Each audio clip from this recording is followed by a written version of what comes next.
The hits just keep on coming, guys. We lose Malik Neighbors to a couple weeks for a concussion. We lose Andrew Thomas. It always seems like it's our best players that get knocked around here. I mean, it was Barkley for many years for us. It's Daniel Jones. It's like the most impactful players on the team can't seem to stay healthy. And Andrew Thomas now, he missed a lot of time with the hamstring last year. He's probably going to miss the rest of the year this year. They're calling it the Liz Frank injury, which took Phil Simms out in 1990 when the Giants went on to win the Super Bowl. That was the thing that ended his season that year. None of you are old enough to remember that. I am, because I'm the old guy in the room. But I wanted to get your thoughts on what do you do at left tackle? Because we were kind of discussing this a little bit earlier before we went live. Chris, we'll start with you this time. What would you like to do at left tackle? Well, it looks like what they're going to do is they're going to start Ezeudu, at least to start, and we'll see, if that continues. But I know in training camp, from what I remember reading, they were keeping Neal on the right side, so they kind of went into the year with that plan.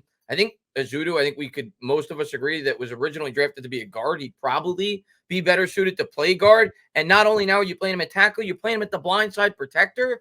And I think this speaks more towards the limitations of Evan Neal than anything else. The fact that this guy was the 7th overall pick.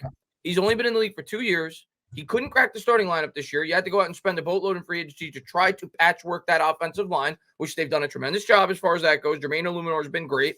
Runyon's been solid. Shane did a great job in free agency there. But the fact that when Andrew Thomas goes down, Evan Neal is remaining on the bench. Evan Neal's not getting an opportunity to play. And you're starting a guy that you drafted in the 3rd round of that same draft who was intended to play guard at the blindside protector on the left side.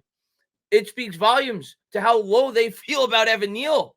And you can't use the excuse that, they don't want to screw him up because, they want him to stay on the right side because that's where they intend to play him. What, are you going to get rid of Jermaine Illuminor the way the guy's playing? So that's not an excuse to me.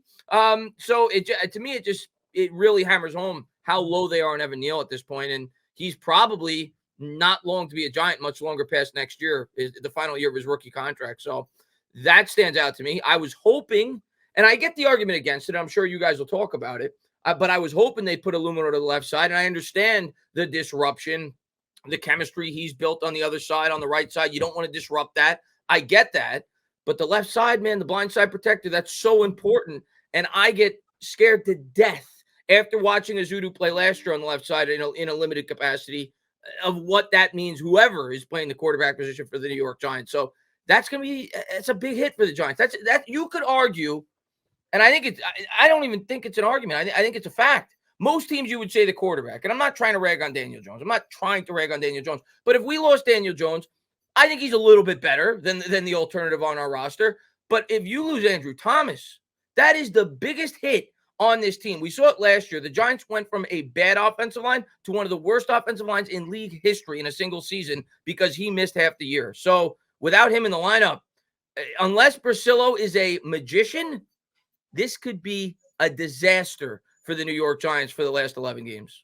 Yeah, without question. Chris, do you have Justin Pugh's phone number to give our good friend Justin a call? Get him off the couch. Come off the couch. Yeah. Anthony, what are your thoughts on the left tackle position? One thing that this is going to affect that might be overlooked from a lot of Giants fans is that the tight ends are now going to be even less involved in the offense. Last year, we had a lot of problems on the offensive line, and there were a lot of Giants fans questioning what happened to Daniel Bellinger. He had a promising rookie season, and then last year he was pretty much uninvolved, and all of the tight ends really were uninvolved. Darren Waller as well. I almost forgot that he even was a Giant. That was so short-lived. But now we're talking about having a blind side with Josh Ezeudu protecting it. How do you make sure that he can be a capable force over on that side of the line? You're going to have to chip block. So you're going to be putting tight ends over there and helping him out. And I thought that Theo Johnson started to look better in recent weeks, started to make some decent plays, started to get downfield and get some receptions. Now he's going to be less involved in the receiving game because he's going to be blocking more often than not. So that also sucks. And that's like a hidden element that maybe a lot of Giants fans don't initially look at.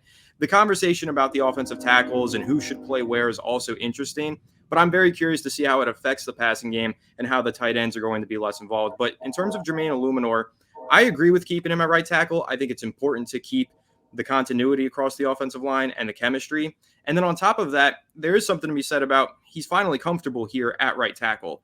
He's bounced around the offensive line a lot in his career. He's played some guard. He has played a little bit of left tackle, and he finally found a home last year at right tackle, and he kind of signed with this team to play right tackle. And the way that he's playing, not saying that he's a selfish player or anything, but if it were me and I were in his shoes, I am far exceeding the expectations of the contract that I just signed to play at right tackle. I want to keep playing right tackle so that next deal, I get paid handsomely as a right tackle. So, and then if he switches over to the left side of the line, well, now it's uncharted territory all over again. What if he doesn't play as well? Then all that extra value that he added on top of his contract, it starts to diminish, and that makes his his next contract maybe worth a little bit less. So that's also something that I think might be in the back of the minds of a guy like Jermaine Illuminor. But at the end of the day, I know whatever the Giants ask him to do, the way that he's demonstrated his character to be, he'll do whatever they ask of him. But I think there are a few reasons kind of hidden that he should stay at right tackle, that being one of them. And that's a great point you brought up, Anthony. I didn't mean to cut you off, bad though, but I was just thinking about that as you said it. When you look around the league in today's NFL, it used to be that the left tackles would get paid a lot more than the right tackle. It's not really that way anymore. So it's not, left tackles certainly get paid a bit more, but it's not as big of a gap as it used to be, because defenses, they shift their best pass rushers from side to side. So it's not, he has a lot to lose. That's a good point you brought up, because if he goes to the left side, he's a free agent soon, and he struggles. All of a sudden, all this good capital that he's built with this team, looking as strong as he has at his natural position, he loses a lot of value in free agency. So that's a really good point that I didn't even think about. From his perspective, yeah, there's no way he's going to want to move. Yeah, I mean, guards are getting $100 million. They're getting $20 million a year. And to Anthony's point, I was just going to think maybe Jermaine Illuminor, or maybe the Giants end up signing him to the big deal, depending on how much money they have. Adriana, what's your take on the left tackle position, and how would you go about it?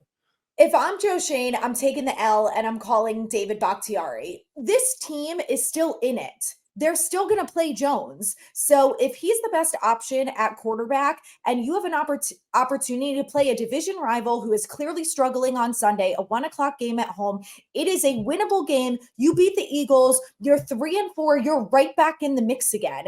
You cannot say, well, it's too bad. I drafted Joshua Ezeudu. We've got a new offensive line coach. I know he's a guard, but we're going to force him to be a left tackle, even though he sucks. And he's one of the reasons why Daniel Jones tore his ACL last year and got sacked 80 times. Yep. Like, you just have to suck it up. And this is my only real problem that I have with Joe Schoen, is this is now the second year in a row that we do not have a swing tackle. And you're relying on Evan Neal and Joshua Ezeudu, who have proven to be bad football players, in a position that is seriously dangerous to a quarterback with an injury clause. And whether they decide to bench Daniel Jones, which they're not going to do, and let's say they just put in Drew Lock, you forget about the injury clause for 1 second, you are still have an opportunity to be in the mix to win games this season and to even go for the division if they can get it together. I just don't think it's a good idea, and it's a smart idea to say we're just going to force two of our very not good players to be a good player on Sunday when we've seen what they're capable of. I don't care what Carmen Porcillo can do. He can do a good job. We've seen what he's done with these guys. He is not going to turn a god-awful Evan Neal into a fucking superstar. He's just not. He's not a magician. Like, it drives me insane that, again, the second year in a row, we are dealing with the same problem and you're forcing square pegs into round holes. It's not going to work.